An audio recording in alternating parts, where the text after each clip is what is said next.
எல்லா இதுலேயும் இருக்கிறத ஃபுல்லாக தேடி பார்த்துட்டோம். எதில் பண்ணாலுமே அந்த ஜிமெயிலில் வந்து அப்படி தான் காமிக்குது. நான் இப்போ வந்து வேறு ஒரு இமெயில் ஐடியா வந்து கூகுளோட அட்டாச் பண்ணியிருக்கேன்.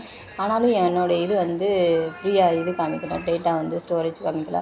இப்போ நான் வந்து ஃபோட்டோ செட்டிங்ஸ்ன்னு இருக்கு, அதுக்குள்ளே போயிடுறேன். அதில் வந்து பார்த்திங்கன்னா ஃபோட்டோ செட்டிங்ஸ்குள்ளே தான் இந்த இப்போ கூகுள் ஃபோட்டோஸ்ன்னு இருக்குது. அதில் தான் என்னோடய இமெயில் ஐடியெல்லாம் நான் கொடுத்துருக்கேன். நீங்களும் கூட ஒரு வேளை எதில் கொடுத்துருக்கீங்கன்னு பார்த்துக்கோங்க. இப்போ என்னோடய ஃபோட்டோலாம்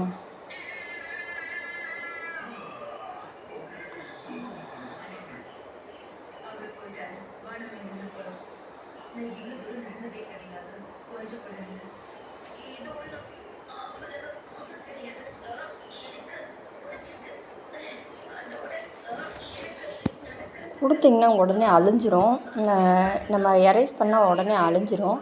ஆனால் நம்மளுக்கு இந்த ஃபோட்டோலாம் நம்மளோட இது முக்கியமானதாக இருந்துச்சுன்னா நம்ம எப்படி இது பண்ணலாம்?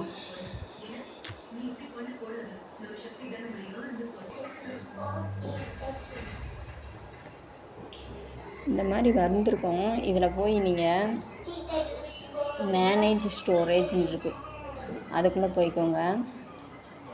அப்படியே கீழே வந்திங்கன்னா கீழே இந்த கூகுள் ஃபோட்டோஸ் கூகுள் இதெல்லாம் இருக்குல்ல, அதில் வந்து க்ளீனப் கொடுக்கணும். க்ளீனப் கொடுத்திங்கன்னா உங்களுடைய ஃபோட்டோஸ் இதெல்லாம் வந்து எல்லாம் ஒருவேளை ஜிமெயிலே அதிகமான ஸ்டோரேஜ் இருந்ததாலுமே அதையும் க்ளீனப் பண்ணிட்டிங்கன்னா அவங்களுக்கு வந்து இது வந்து மெயில் வர ஆரம்பிச்சிடும். சரிங்களா, சென்ட் ஆயிரும், ரிசீவ் ஆயிடுச்சோம். இந்த ப்ராப்ளம் அவ்வளோ சால்வ் ஆயிரும்.